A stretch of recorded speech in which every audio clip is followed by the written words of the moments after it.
ကာရီဘီယံပင်လယ်ပင်ထဲမှာပျော်ရွှင်စရာကောင်းတဲ့မိသားစုလေးတစ်ခုဟာရွက်လေပေါ်မှာအားလက်ရက်ကိုအတူတူဖြတ်သန်းနေကြပါတယ်။မိခင်ဖြစ်သူဂျူလီယာကရေကူးဖို့ရေထဲကိုခုန်ဆင်းသွားပြီးအနားယူဖို့ကြိုးစားနေတော့မှထူးဆန်းတဲ့ခန်းစားချက်တစ်ခုကိုခန်းစားလိုက်ရပါတယ်။ဒါပေမဲ့သူမရဲ့ပတ်လည်မှာဘာမှမတွေ့ရတာကြောင့်စိတ်ထင်လို့ပဲဖြစ်မှာပါဆိုပြီးလွတ်ထားလိုက်ပါတယ်။စက္ကန့်အနေငယ်ကြာတဲ့အခါမှာတော့အဲ့ဒီထူးဆန်းတဲ့ခန်းစားချက်ကထပ်ပြီးဖြစ်လာပြန်ပါတယ်။သူမဘာမှမမြင်ရသေးပေမဲ့ဒါကသူမကိုစိုးရင်လာစေတာကြောင့်ရက်လေစီကိုပြန်ကူးဖို့ပြင်ပါတော့တယ်။ရုတ်တရက်ဆိုသလိုတခုခုကသူမရဲ့ခြေထောက်ကိုဆွဲယူလိုက်ပြီးသူမလည်းအသေးအံအော်ဟစ်အကူအညီတောင်းပါတော့လေ။သူမရဲ့သမီးဖြစ်သူကက်စီကနားချက်တက်ထားတာကြောင့်သူမအော်တာကိုမကြားရတယ်လို့ခင်ပွန်းဖြစ်သူတော်နဲ့သားဖြစ်သူဘန်ဒိုကလည်းငါးဖားနေတာနဲ့အလုပ်ရှုံနေကြပါတယ်။ဒီအမျိုးသမီးကရေပေါ်မှာပေါ်နေဖို့အသေးအံရုန်းကန်နေရပြီးပါဆက်ထဲကိုရေတွေဝင်ကုန်တာကြောင့်အော်ဟစ်ဖို့ကပိုခက်ခဲလာပါတယ်။မကြခင်မှာပဲတော်မ်ကဂျူလီယာကိုမမြင်ရတာကြားပြီးဆိုတာသတိထားမိသွားပြီးရွက်လေပေါ်မှာလိုက်ရှာရကနေနောက်ဆုံးမှာတော့အန်တီရဲ့ဂျုံနေရတဲ့သူဇနီးကိုတွေ့သွားပါတယ်။ကလေးတွေကိုခေါ်ပြီးတဲ့နောက်မှာတော့တော်မ်ကရွက်လေကိုဂျူလီယာအနားရောက်အောင်မောင်းသွားပြီးရေထဲကိုခုန်ဆင်းလိုက်ပါတယ်။သူကသူ့ဇနီးစီကိုအမြန်ရောက်သွားပြီးသူမရေမိနစ်အောင်ဖေးမပေးထားပါတယ်။သူကရွက်လေစီပြန်ကူးလာပြီးကလေးတွေကသူတို့နှစ်ယောက်ကိုလေပေါ်တက်နိုင်အောင်ကူညီပေးကြပါတယ်။မိသားစုဝင်တွေကဘာဖြစ်သွားမှန်းမသိပဲရေစီးချောင်းချောင်းဖြစ်တာပါလို့ပဲယူဆနေတဲ့ဂျူလီယာကိုနှစ်ထင်ပေးလိုက်ကြပါတယ်။အဲ့ဒီညမှာတော့မိသားစုလေးဟာဘန်းညင်မွေးနေ့ကိုလက်ဆောင်တွေကိန်းမုံတွေနဲ့ကျင်းပပေးခဲ့ပါတယ်။ကက်စီကသူမရဲ့ရီစားစီကဖုန်းလာတာကြောင့် laptop ကိုယူပြီးတည်တံ့စကားပြောဖို့အပြင်ဘက်ကိုထွက်သွားပါတယ်။ဗီဒီယိုခေါ်ထည့်ပြီးရမသွားခင်မှာမျိုးပေါ်မှာကြီးမားတဲ့မိုးတိမ်တွေရောက်နေတာကိုသူမကိုပြလိုက်ပါတယ်။ကက်စီကဖြစ်ပျက်ခဲ့လာတွေကိုပြောပြဖို့မိသားစုစီအမြန်ပြေးသွားပေမဲ့တော်မ်ကတော့ဂုံးမြင့်နဲ့အရန်ဝေးနေလို့လိုင်းမမီတာထင်မှာပါလို့ပဲပြောပါတယ်။အဲ့ဒီချိန်မှာပဲသူတို့ကအတန်တစ်ခုကြားလိုက်ရလို့အပြင်ကိုထကြည့်တဲ့အခါဝေလငါအုပ်စုကြီးဖြတ်သွားတာကိုတွေ့လိုက်ရပါတယ်။ဝေလငါတွေကကဘာတန်လိုက်စကွင်းနောက်ကိုလိုက်တတ်ကြပြီမြမုံတိုင်းတရီကြောင့်ပုံမှန်မဟုတ်တာတွေဖြစ်လာတဲ့ခါပါတော့မျက်စိလဲသွားတဲ့ဝေလငါတွေကမုံတိုင်းနောက်ကိုလိုက်ပြီးကမ်းခြေဘက်ကိုရောက်သွားတဲ့ကြောင့်တော်မ်ကရှင်းပြပါတယ်။ရုတ်တရက်ရက်လီကြီးကတုန်ခါသွားပြီးဘန်းလဲချသွားတာကြောင့်ဒဏ်ရာရသွားပါတယ်။တော်မ်ကတခုခုကရွက်လီကိုထိခိုက်သွားမှစိုးရင်တာကြောင့်အနီးကပ်ကြည့်ရှုဖို့ရင်ငုပ်သွားပါတယ်။စက္ကန့်အနေငယ်ချားရှာဖွေပြီးတဲ့နောက်မှာတော့တော်မ်ကပခုံးမှာပြက်ရှားတန်ရတစ်ခုနဲ့ပြန်တက်လာပါတယ်။တော်မ်ကသူ့နောက်မှာတစ်ခုခုရှိနေတယ်လို့ခန်းစားရပြီးလှည့်ကြည့်လိုက်တဲ့အချိန်မှာလေရဲ့ဘန်ကနေထိပြီးရှားထွက်တာလို့ရှင်းပြနေတော့ဂျူလီယာကဒဏ်ရာကိုချုပ်ပေးနေပါတယ်။သူ့အနားမှာကူးခတ်နေတဲ့အရာကတကယ်ကိုကြီးမားပေမဲ့သူမမြင်လိုက်ရပါဘူး။တော်မ်တကယ်သွဲလိုက်ရတာကတော့ရွက်လေမှာဆိုးဆိုးကြွားကြွားပျက်စီးသွားတာတွေဖြစ်နေတာကြောင့်သူတို့အကူအညီလှမ်းတောင်းဖို့လိုအပ်နေပါပြီ။ဂျူလီယာကရွက်လေရဲ့ရေဒီယိုကိုအကြိမ်ကြိမ်စူးစမ်းခေါ်ဆိုနေတယ်လို့ကက်စီကလည်းသူမဖူးမှလိုက်မိမလားဆိုပြီးကြည်နေပြီမဲ့ဘာမှဖြစ်မလာပါဘူး။ရုတ်တရက်ထူးဆန်းတဲ့သတ္တဝါကြီးတစ်ကောင်ကြောင့်သူမလန်းသွားပြီမဲ့ဒါကမျက်နှာဖုံးတပ်ပြီးနောက်ပြောင်နေတဲ့ဘန်တာထိပါတယ်။နောက်ဆုံးမှာတော့ရွက်လေကလုံးဝအလုံးမလို့တော့ပဲပင်လယ်အလဲခေါင်မှာတောင်းတင်နေပါတော့တယ်။ဂျူလီယာကရေဒီယိုကနေအတန်တစ်ခုကြားလိုက်ရပြီမဲ့အဲ့ဒါကတဲတဲခွဲခွဲမရှိတဲ့စူညံတွေတာဖြစ်ပါတယ်။သူတို့မှလီရက်စာရည်နဲ့အစားအစာရှိတာကြောင့်ငါးဖမ်းလေတစီဖြတ်သွားတာကိုစောင့်ရမယ်လို့တော်မ်ကပြောပါတယ်။ရုတ်တရက်ရွေးတာကအနီးနားမှာတခုခုရှိနေတာကိုဖော်ပြနေပြီးမိသားစုဝင်တွေကလည်းထူးဆန်းတဲ့အတန်တစ်ခုကိုကြားလိုက်ရပါတယ်။သူတို့အပြင်ကိုပြေးထွက်ကြည့်လိုက်တဲ့အခါအုတ်ကခဲဒီကဘာပေါ်ကိုကြားလာပြီးပြင်းထန်တဲ့ထိခိုက်မှုတွေဖြစ်နေတာကိုတွေ့လိုက်ရလို့ထိလန့်သွားကြပါတယ်။အုတ်ကခဲတစ်ခုကအနီးနားကရေထဲကိုကြားသွားတာကြောင့်တော်မ်ကရွက်လီကိုအတင်းဖြတ်မောင်းဖို့ကြိုးစားပါတယ်။အင်ဂျင်ကရှေ့ကိုရုံဖို့ကြိုးစားနေတော့မှပဲနောက်ထပ်အုတ်ကခဲတစ်ခုကအဲ့ဒီနာကိုထပ်ကြလာပါတယ်။မိသားစုဝင်တွေကကြောက်လန့်တကြားနဲ့တယောက်ကိုတယောက်ဖတ်ထားကြပြီးအဲ့ဒီမီလုံးတွေကအုတ်ကခဲတွေမဟုတ်ပဲကျွဲတူတွေဖြစ်နေတာကိုတော်မ်တတိချမိသွားပါတယ်။အဲ့ဒီနောက်မှာတော့ဘန်းကရွက်လေကနေထွက်လာတဲ့မိခိုးတွေကိုလက်ညှိုးထိုးပြလာတယ်။တော်မ်ထွားကြည့်လိုက်တဲ့အခါမှာတော့အင်ဂျင်ကလုံးဝလောင်ကျွမ်းသွားပြီဆိုတာအသိပြုလိုက်ပါတယ်။လေတွေကလည်းစတိုင်လာတာကြောင့်မိသားစုဝင်တွေကအထဲမှာဝင်ပုံနေကြပြီးအိမ်မြောက်ကရိယာကပုံမှန်မဟုတ်ဖက်ရမ်းနေတာကိုတော့တတိမထားမိကြပါဘူး။ရွက်လေကြီးကစပြီးတုန်ခါလာပြီးပန်းလဲကျသွားတာကြောင့်ဒဏ်ရာရသွားပါတယ်။လိုင်းလုံးကြီးတွေကရွက်လေကိုလာရိုင်းနေတဲ့အချိန်မှာတော်မ်ကလေပြင်းတွေကြားတဲ့ကနေအပြင်ဘက်ဒေသအထက်မှာရှိတဲ့အသက်ကဲအင်ကြီးတွေကိုအသေးတန်ထွားယူပြီးမိသားစုစီယူလာပေးပါတယ်။ အဲ့ဒီအချိန်မှာပဲမီးတွေပြတ်သွားတာကြောင့်ဒေါမ်ကမီးပုံးထဲကခလုတ်တစ်ခုကိုအမြန်သွားနှိမ်လိုက်ပါတယ်မီးတွေပြတ်လာတဲ့အခါမှာတော့ဂျူလီယာရဲ့နှာခေါင်းကနေသွေးတွေထွက်နေတာကိုဘန်ကသတိထားမိသွားပါတယ်ဂျူလီယာခေါင်းမိုးလာတဲ့အချိန်မှာပဲကက်စီကလက်ဆဲကန်းစီပြေးသွားပြီးအံ့ပါတော့တယ်ဒေါမ်ကရေဒီယိုကိုဆက်ပြီးစူးစမ်းနေပြီးမြဲဖာမထူမလာပါဘူးရုတ်တရက်မိသားစုဝင်တွေကဆူရှမ်းတဲ့အသံတစ်ခုကိုကြားလိုက်ရပြီးလေတိုက်တာကလည်းပိုဆိုးလာပါတယ်ဂျူလီယာကတကားဒီကိုပိတ်ထားဖို့ကြိုးစားပါတယ်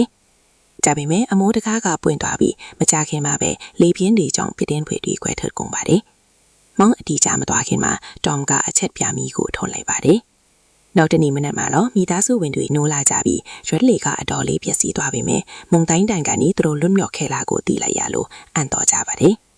မိသားစုဝင်တွေအပြင်ထွက်ကြည့်လိုက်တဲ့အခါမှာတော့ကဘာပေါ်ကသမုဒ္ဒရာတွေအကုန်လုံးပျောက်ကွယ်သွားပြီးရွက်လေကြီးကကုန်းမီပေါ်မှာတောင့်တင်နေတာကိုတွေ့လိုက်ရပါတော့တယ်ကန်တာရာကြီးလိုဖြစ်သွားတဲ့မြင်ကွင်းကိုကြည့်ပြီးထိတ်လန့်သွားပြီးတဲ့နောက်ဘာဆက်လို့ရမလဲဆိုတာကိုသူတို့စဉ်းစားကြပါတယ်ကက်စီကဖုန်းလိုင်းရှာပြီးမြဲဘာမှဖြစ်မလာပဲဘန်ကတော့တည်နေတဲ့ကနန်းနှခေါင်းနဲ့စော်နေတာတယ်ဒေါမ်ကအိမ်မြောက်ကိုစစ်ဆေးကြည့်တဲ့အခါမှာတော့တန်လိုက်ဝန်းကျိုးစွန်တွေဖျောင်းပြန်ဖြစ်သွားတာကိုသတိထားမိသွားပါတယ်ဒီလိုမျိုးနောက်ဆုံးဖြစ်ခဲ့တာကလွန်ခဲ့တဲ့နှစ်ပေါင်း9ခေါင်းကျော်ကဖြစ်ပါတယ်ကက်စီကသူမရဲ့ရေးစာထေသွားပြီဆိုတာကိုတွေးမိပြီးစိတ်တက်ကြကသွားပုံနေပြီးသူမကိုလာချော်တဲ့မိခင်ဖြစ်သူကိုတောင်အပြင်းကိုမောင်းထုတ်လိုက်ပါတယ်ဂျူလီယာနဲ့တောမ်တို့ကပြက်ကြားမှုကနေဘလို့ရိတ်ခါတွေကြံခဲ့လဲဆိုတာကိုစစ်ဆေးနေတော့မှဘန်ကတော့အခြားရှင်တန်းကြံရည်သူတွေတတိထားအောင်သူ့ရဲ့မွေးနေ့ပူဖောင်တွေကိုကြောက်ခဲသလုံးမှချီထားလိုက်ပါတယ်နောက်တော့ဒေါမ်ကရေဒီယိုကိုထပ်ပြီးစူးစမ်းကြည့်ရကနေရင်ငုပ်တင်ဘောကပ်တင်ဖြစ်သူနောင်လို့ခေါ်တဲ့အမျိုးသားတယောက်နဲ့အဆက်သွယ်ရသွားပါတယ်သူ့ရဲ့တင်ဘောကလည်းကုန်းမြေပေါ်မှာတောင်းတင်နေတာထစ်ပြီးတန်လိုက်ဝင်ရိုးစုံတွေပြောင်းပြန်ထသွားတာကြောင့်သမုဒ္ဒရာတွေဆုတ်ခွာသွားပြီးကုန်းမြေတွေနစ်မြုပ်စေခဲ့တာလို့သူကအတည်ပြုပေးပါတယ်။နောင်ကအခြားရှင်သန်သူတွေကိုမတွေ့သေးလို့ဆက်သွယ်ရေးစနစ်အများစုလည်းပြည့်စည်နေလေလို့ပြောပါတယ်။ရန်ဖန်ရန်ခါစနစ်တကျလှူရှာမှုတွေရှိနေတာကြောင့်ဝင်ရိုးစွန်းတွေကထပ်ပြီးပြောင်းပြန်ဖြစ်သွားအောင်မှဖြစ်ပြီးတစ်ဖက်အသွေးမှာပင်လေတွေပြန်ရောက်လာနိုင်တယ်လို့သူကကောက်ချက်ချထားပါတယ်။အဲ့ဒီလိုဖြစ်လာတဲ့အခါမှာအခြေအနေတွေကတော်တော်လေးပြင်းထန်မှဖြစ်လို့မိသားစုကိုတတ်နိုင်သမျှအမြင့်ဆုံးနေရာကိုတတ်ထားဖို့နောင်ကအကြံပေးပါတယ်။ပြတ်ကျတဲ့အချိန်မှာသူ့ရဲ့အဖော်ကတေဆုံးသွားခဲ့ပြီးရင်ငုတ်တင်ပေါ်ထဲမှာလူ3ယောက်စာနေရရှိပါတယ်။ဂျူလီယာနဲ့တွမ်တို့ကသူတို့ကလေးတွေကိုကယ်ပေးဖို့သူ့ကိုဖျောင်းဖျားလိုက်တာကြောင့်သူကသူရှိတဲ့နေရာကိုပြောပြလိုက်ပါတယ်။ရင်ငုတ်တင်ပေါ်ကိုရှာဖို့2ရက်တာမှမဟုတ်3ရက်လောက်ကြာမယ်လို့တွမ်ကတွက်ချက်ထားတာကြောင့်မနက်ဖြန်စောစောထွက်ကြမှာမို့ဒီညလို့ကောင်းကောင်းဘနောက်တနေ့မနက်မှာမိသားစုဝင်တွေရိတ်ခါနေထုတ်ပိုးနေတော့မှတွမ်ကအနီးနားမှာတခုခုလှုပ်ရှားနေတာကိုတွေ့လိုက်ရပါတယ်။အဲ့ဒါကတော့လက်လုံငါးဖန်းလန်ကိုကင်ထားပြီးတောက်လျှောက်ဟောင်းနေတဲ့ခွေးတကောင်ကိုခေါ်လာတဲ့ခြေထောက်မတန်တဲ့အမျိုးသားတယောက်ထက်ပါတယ်။တွမ်ကသူ့ကနာကိုသွားပြီးရေတန်းပိုးတပိုးကေးလိုက်ပြီးမြဲအဲ့ဒီလိုပြောတဲ့ဘာသာစကားကိုတော့သူနားမလဲပါဘူး။ရေတောက်ပြီးတဲ့နောက်မှာတော့ဒီလိုစိန်ကတွမ်ကိုရေဘူးနဲ့ရိုက်ပြီးမျက်လာကိုကန်လိုက်ပါတယ်။ထိတ်လန့်သွားတဲ့ဂျူလီယာပြေးလာပြီးမြဲနောက်ကျသွားပါပြီ။အဲ့ဒီလူကတွမ်ရဲ့ဘိုက်ကိုငါးဖန်းလန်နဲ့ထိုးလိုက်ပြီးပါပြီ။တွမ်ရဲ့ခန္ဓာကိုယ်ကစက္ကန့်အနည်းငယ်လောက်တုန်ခါသွားပြီးနောက်မှာတော့အဲ့ဒီလူကသူ့လယ်ပင်ကိုပါလီးဖြစ်လိုက်ပါတော့တယ်။အဲ့ဒီနောက်မှာတော့ဒီလူကဂျူလီယာနောက်ကိုလိုက်ပါတော့တယ်။ငါးဖန်းလန်နဲ့လမ်းဖြစ်လိုက်တာကသူမရဲ့ပခုံးကိုပဲထိသွားပါတယ်။ဒါပေမဲ့ဂျူလီယာကမရက်ပဲရွက်လီစီကိုအမြန်ပြေးသွားပြီးကလေးတွေကိုပုံနေခိုင်းကတကားတွေကိုပိတ်လိုက်ပါတယ်။မောင်နှမ2ယောက်ကဆိုဖာထဲမှာဝင်ပုံနေကြပြီးဂျူလီယာကသူတို့ကိုအချက်ပြတဲ့နဲ့ပေးထားခဲ့ကသူမကိုယ်တိုင်ကတော့ဓာတ်တစ်ချောင်းကိုကင်ပြီးရေချိုခင်းထဲမှာပုံနေပါတယ်။ဒီလူကတကားကိုပွင့်သွားအောင်အတင်ထူရိုက်ပြီးအထဲကိုဝင်လာပါတယ်။သူကအစားအစာအချို့ကိုယူပြီးရွက်လေထဲမှာလိုက်ရှာရကနေနောက်ဆုံးမှာရေချိုခင်းစီရောက်လာပါတယ်။ဂျူလီယာကတော့နိုင်ငံကအပေါက်ကနေတဆင့်အပြင်ကိုထွက်ပြီးသူ့ကိုရှောင်နိုင်ခဲ့ပါတယ်။ဒီလူကအပြင်ကိုလိုင်းကြည့်ပေမဲ့သူမကိုမတွေ့ပါဘူး။ဒါပေမဲ့ဂျူလီယာခိုးထွက်ဖို့ကြိုးစားတဲ့အချိန်မှာခွေးကသူမကိုလှမ်းဟောင်ပါတော့တယ်။ရုတ်တရက်ခွေးကသူမကိုအပေါ်ကနေဖိချလိုက်ကြကြောင်းဂျူလီယာမှာဓာတ်နဲ့တပ်ပစ်ဖို့ကလွယ်လို့တခြားရွေးချယ်စရာမရှိတော့ပါဘူး။ဒီလူစင်းကခွေးအော်ကန်ကိုကြားပြီးထွက်လာတဲ့အခါမှာတော့ခွေးအလောင်းကိုတွေ့သွားပြီးစိတ်ဓာတ်တွေပြိုလဲသွားပါတယ်။အဲ့ဒီအချိန်မှာပဲဂျူလီယာကရွက်လက်ပတ်လည်မှာခိုးကြောင်ခိုးဝက်သွားလာပြီးကွင်းနေလေပြတင်းပေါက်ကနေတဆင်အထဲကိုပြန်ဝင်နိုင်ဖို့အပေါ်ကိုတတ်သွားပါတယ် ကမ္မကောင်းစွာနဲ့ပဲဒီလူကသူမကိုအရင်တွေ့သွားပြီးလက်တိနဲ့ထိုးချလိုက်ပါတယ်။သူမကိုဆွဲခေါ်သွားဖို့ကြိုးစားနေတော့မှဂျူလီယာကပရိဘော်ကတွေကိုအသေးစံဆွဲထားပြီးရုန်းကန်ရင်သူ့ကိုကန်ထုံနိုင်ခဲ့ပါတယ်။အဲ့ဒီနောက်မှာတော့ဒီလူကသူမရဲ့လက်ကောက်ဝစ်ကိုနင်းပြီးဓာတ်ကိုလွှတ်ချခိုက်ပါတယ်။သူကသူမရဲ့စံပင်ကနေဆွဲပြီးကျန်းပင်ပေါ်မှာရိုက်လိုက်တယ်လို့ဆိုဖာပေါ်ကိုပစ်တင်ပြီးသူမကိုလဲပေးညစ်ပါတော့တယ်။ကလေးတွေကဓာတ်ကိုကြည့်နေရင်းနဲ့ထပ်ပြီးတဲမခံနိုင်တော့တာကြောင့်ကက်စီထွက်လာပြီးအဲ့ဒီလူကိုအချိန်ရမီးနဲ့ပစ်လိုက်ပါတော့တယ်။ရော့တင်ဘောပေါ်မှာမီးတွေချက်ချင်းဆက်လောင်လာတာကြောင့်ကလေးတွေကအပြင်ကိုပြေးထွက်သွားကြပေမဲ့ဂျူလီယာကတော့အဲ့ဒီလူကြီးရဲ့မျက်နှာကိုကန်ပြီးမြေပုံနဲ့အိတ်တွေကိုပြန်ယူဖို့လှည့်ဝင်သွားခဲ့ပါတယ်။ဘန်နဲ့ကက်စီတို့ကသူတို့အဖေရဲ့ရုပ်အလောင်းကိုဖက်တွယ်ထားကြပြီးခဏနေတော့ဂျူလီယာလည်းသူတို့စီရောက်လာကအားလုံးငိုယိုပြီးနှုတ်ဆက်လိုက်ကြပါတယ်။အဲ့ဒီအချိန်မှာပဲအဲ့ဒီလူကြီးကတင်ဘောထဲကနေထွက်လာတာကြောင့်တင်ဘောကြီးပေါက်ကွဲသွားတဲ့အချိန်မှာမိသားစုလိုက်ထွက်ပြေးခဲ့ကြရပါတယ်။ခဏကြာတော့အနားယူဖို့ရေတံခွန်လေးတစ်ခုမှရင်နာလိုက်ကြပါတယ်။မိုးပြန်ပူဖောင်တဲ့ကြောင့်အဲ့ဒီလူကြီးသူတို့နောက်ကိုလိုက်လာတာလားဆိုပြီးကက်စီကတွေးမိနေတာကြောင့်ဘန်ကစိတ်မကောင်းဖြစ်နေပါတယ်။ဂျူလီယာကတော့ဒါဟာသူ့အမမဟုတ်ကြောင့်ချော့မော့ပြီးအဲ့ဒီလူကြီးကသူတို့နောက်ကိုလိုက်နေတော့မို့လို့ဆက်သွားဖို့တိုက်တွန်းလိုက်ပါတယ်။ရေကန်လေးတစ်ခုမှာတော့ဘန်ကဟမ်မာဟက်နာမန်တကောင်ရဲ့အလောင်းကိုစိတ်ဝင်တစားကြည့်နေပါတယ်။အဲ့ဒီအချိန်မှာပဲဂျူလီယာကအဲ့ဒီလူကြီးသူတို့စီရောက်ခါနေတာကိုမြင်လိုက်တာကြောင့်မိသားစုလိုက်ပြန်ပြေးကြရပြန်ပါတယ်။တဲထောင်ပြင်တစ်ခုကိုဆင်းလာတဲ့အခါအစိတ်ရှိတဲ့ဆွန့်ပစ်ပစ္စည်းတွေကိုတွေ့လိုက်ရတာကြောင့်တတိထားပြီးပတ်ပြေးခဲ့ကြပါတယ်။ခဏကြာတော့သူတို့နောက်ကိုလိုက်နေတဲ့သူကိုမျက်ခြေပြတ်သွားပုံရပါတယ်။သူတို့ခီးဆက်တဲ့အခါပင်လယ်ချမ်းပြန်ကပလတ်စတစ်တွေနဲ့တေဆုံးနေတဲ့ပင်လယ်တပ်တော်ဝါကြီးလိုမျိုးမြေပြင်ပေါ်မှာကတ်ညီနေတဲ့အရာတွေကိုဆက်တိုက်တွေ့နေရပါတယ်။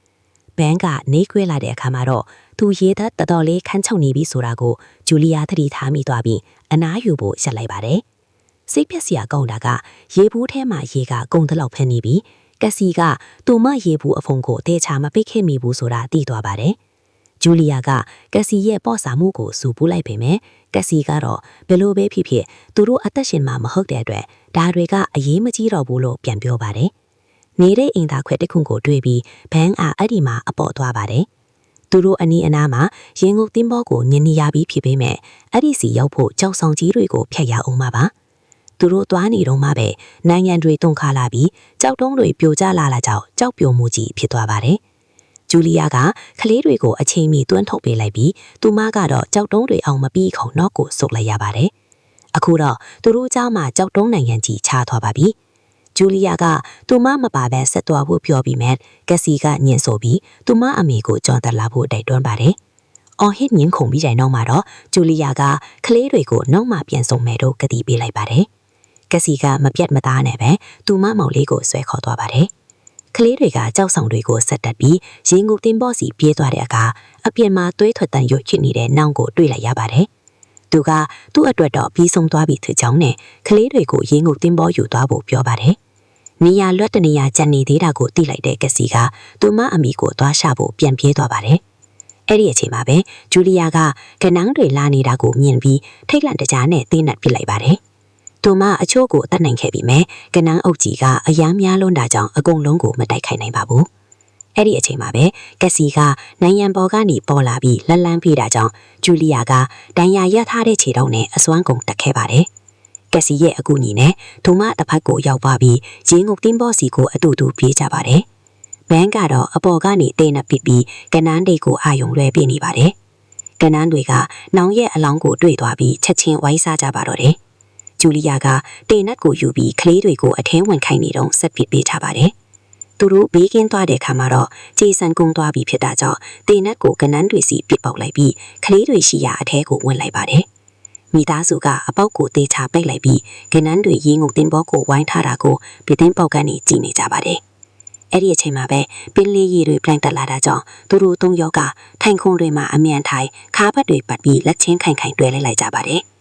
ပြင်းထန်တဲ့လွမ်းလုံးကြီးကရေငုပ်တင်းဘောကိုရိုက်ခတ်ပြီးလွင့်စင်သွားစေတာကြောင့်ဂျူလီယာကဖြစ်ပျက်ခဲ့သမျှတွေကိုမြည်ယောင်လာပြီးကက်စီကတော့အော်အန်ပါတော့တယ်။မကြခင်မှာပဲစူးစီတဲ့အတန်းကြီးပြန်ထွက်လာပြီးမိသားစုကိုတတိလက်သွားစေပါတယ်။ခဏကြာတော့ဂျူလီယာနဲ့ကလေးတွေနိုးလာပြီးသူတို့အသက်ရှင်နေတာကိုဝမ်းသာအားရအတည်ပြုလိုက်ကြပါတယ်။ သူတို့အပေါက်ကိုဖွင့်ပြီးအပြင်ထွက်ကြည့်တဲ့အခါလွမ်းလုံးတွေကရင်းငုံတင်ပေါ်ကိုပျက်စီးနေတဲ့မြို့တစ်ခုထဲပို့ဆောင်ပေးခဲ့တာကိုတွေ့လိုက်ကြပါတယ်။ဒါဟာသူတို့အသက်ရှင်သန်ဖို့နဲ့အသက်ပြန်ဆက်ဖို့မျှော်လင့်ချက်ရှိနေပြီဆိုတဲ့အတိပ္ပယ်ပဲဖြစ်ပါတော့တယ်